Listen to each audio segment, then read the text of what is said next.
Assalamualaikum warahmatullahi wabarakatuh. Hai teman-teman, apa kabar semuanya? Semoga kalian dalam keadaan sehat walafiat ya, dan tetap semangat dalam menjalankan aktivitas sehari-hari. Ketemu lagi di channel aku, Vita Revbian, dan alhamdulillah hari ini aku mau share lagi. Tepatnya hari ini adalah H-1 Hari Raya Idul Adha. Dan alhamdulillah di tahun ini aku ada rezekinya untuk masak sayur ketupat, dan rencananya hanya bikin ketupat, sayur godok, dan opor ayam aja. Seperti yang kita tahu ya teman-teman, budget untuk masak ketupat ini tidak sedikit karena memang momennya lebaran. Bahan-bahan sayuran juga mendadak naik, terus juga bahan yang digunakan juga nggak sedikit. Apalagi aku kalau buat ketupat kayak gini itu memang porsinya banyak banget. Karena untuk keluargaku gitu ya teman-teman, kakak dan adikku biasanya pada datang ke rumah dan mereka itu pada seneng banget yang namanya sayur ketupat. Apalagi Pak Su ya, dan ini juga karena request Pak Su, jadi aku buatin aja. Nah, tadi pagi itu aku udah belanja di dua tempat. Yang pertama aku belanja di langganan sayur aku karena memang dari malamnya aku udah pesen gitu, tapi ternyata masih banyak yang kurang. Jadi setelah dari langganan sayur aku langsung ke pasar cari yang belum ada. Kata langganan sayur aku, pete lagi susah banget ya teman-teman, di pasar nggak ada sama sekali, makanya beliau nggak dapat pete. Setelah belanja dari langganan sayur aku coba cari-cari sepanjang jalan sampai di pasar terdekat di rumah aku, bener-bener memang nggak ada teman-teman. Nggak tahu pete itu lenyap kemana. Biasanya sih setiap hari raya kayak gini harganya aja yang melambung tinggi gitu ya, tapi untuk saat ini nggak tahu kenapa tiba-tiba pete itu nggak ada di peredaran. Makanya di sini aku kesulitan banget ya, padahal pete itu bahan utama untuk sayur godok Betawi aku. Kalau nggak ada pete itu kayaknya nggak sedap banget ya teman-teman, berasa kurang banget. Makanya di sini aku usahakan setelah dari pasar kayaknya aku nggak mungkin untuk cari-cari lagi ya, karena waktunya udah siang, sedangkan aku masak sendiri gitu ya teman-teman, nggak ada yang bantuin. Akhirnya setelah sampai rumah aku suruh Pak Su aja yang cari pete, dan bener aja beliau itu nggak tahu sampai mana gitu. Lumayan lama juga ya teman-teman, dari aku ngisi ketupat sampai aku udah selesai gitu beliau baru pulang.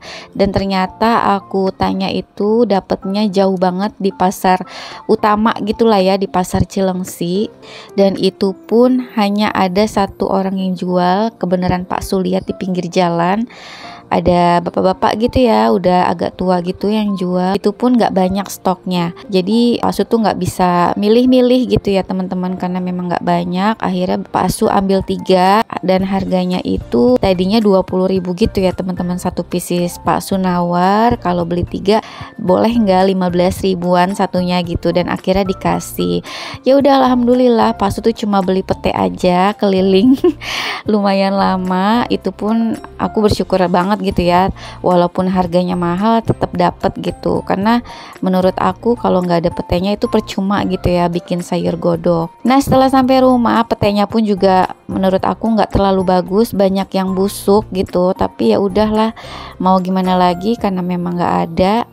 Akhirnya aku pakai yang pastinya aku bersihin dulu dan aku sisihkan yang jelek-jelek.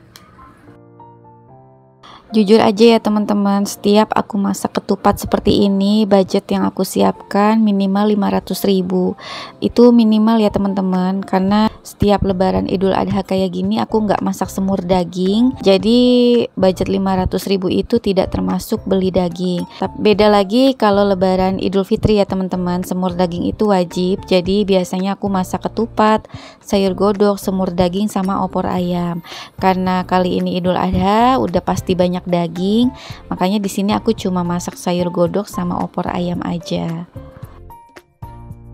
Oke deh teman-teman, tadi aku udah selesai ngisiin ketupatnya, lanjut siangin untuk bumbu-bumbunya, dan ini aku mau tumis untuk bumbu sayur godok. Oh iya, untuk ketupat kali ini aku bikin 30 pieces ya teman-teman, dan ketupatnya juga lumayan besar-besar Pak Su bikinnya. Dan untuk berasnya itu aku menghabiskan 2,5 liter. Nah, ada sedikit tips buat teman-teman semua untuk pengisian ketupat. Jadi, seperti yang aku biasa lakukan untuk pengisian ketupat, yang pertama itu berasnya dicuci bersih dulu. Terus didiamkan dulu ya teman-teman, jangan langsung diisi karena kalau dalam keadaan basah banget itu bikin lama untuk pengisiannya ya teman-teman, karena lengket gitu ya di tangan, nempel-nempel. Makanya biasanya aku tiriskan dulu sampai agak kering baru aku masukkan ke dalam kulit ketupat. Tips yang kedua untuk pengisian ketupat, biasanya takaran yang aku gunakan adalah kurang dari setengah ukuran ketupat. Biasanya kalau setengah pas gitu, biasanya keras ya teman-teman, terlalu padat. Makanya di sini aku kurangin lagi, kurang dari setengah gitu ya, sedikit lagi gitu teman-teman. Dan setelah diisi biasanya aku pencet-pencet lagi ya teman-teman, memastikan untuk takarannya udah pas atau belum. Makanya di sini aku lumayan lama juga memakan waktu untuk pengisian ketupat. Untuk pengisiannya sendiri aku hampir 2 jam gitu teman-teman. Biar nanti tingkat kematangannya juga pas ya teman-teman, nggak terlalu keras juga nggak kelembekan. Tips yang ketiga bikin ketupat anti gagal ala aku adalah pilih beras yang kualitasnya sedang. Jangan yang terlalu pulen dan nggak perak juga ya teman-teman. Untuk beras yang aku gunakan kali ini, aku pakai beras merek Raja yang ukuran 5 kg. Dan alhamdulillah hasil kematangannya pas dengan selera aku. Nanti kalian bisa lihat sendiri ya di akhir video. Kita lanjut ke video dulu ya teman-teman. Di sini aku mau masukin pepaya sama kacang panjangnya. Nah, jadi bahan untuk sayur godok Betawi itu adalah pepaya dan kacang panjang ya teman-teman. Ada yang menggunakan labu, tahu dan lain-lain. Tapi kalau versi aku pakai pepaya mentah dan kacang panjang. Gak lupa pete juga ya teman-teman. Nah, untuk bumbu sayurnya itu ditumis dulu dan tumisnya pun agak lama agar mengeluarkan minyak dan biar nggak cepet basi nantinya.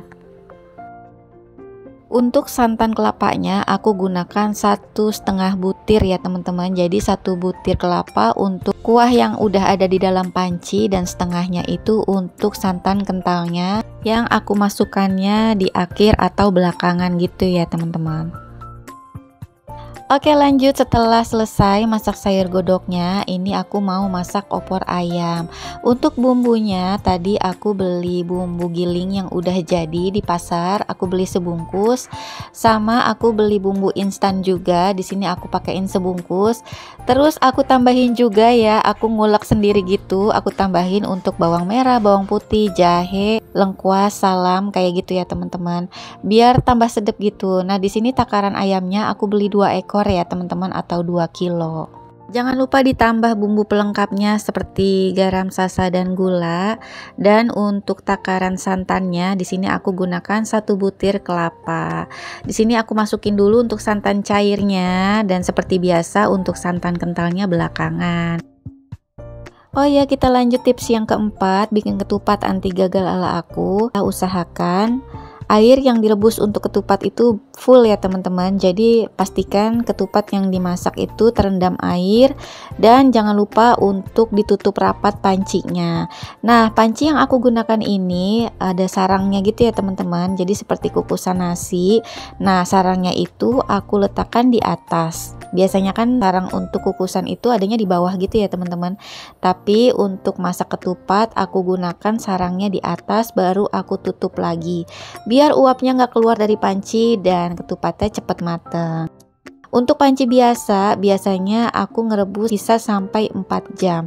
Tapi untuk panci yang aku gunakan ini karena memang kualitasnya juga bagus, jadi aku merebusnya hanya dalam waktu 2 jam.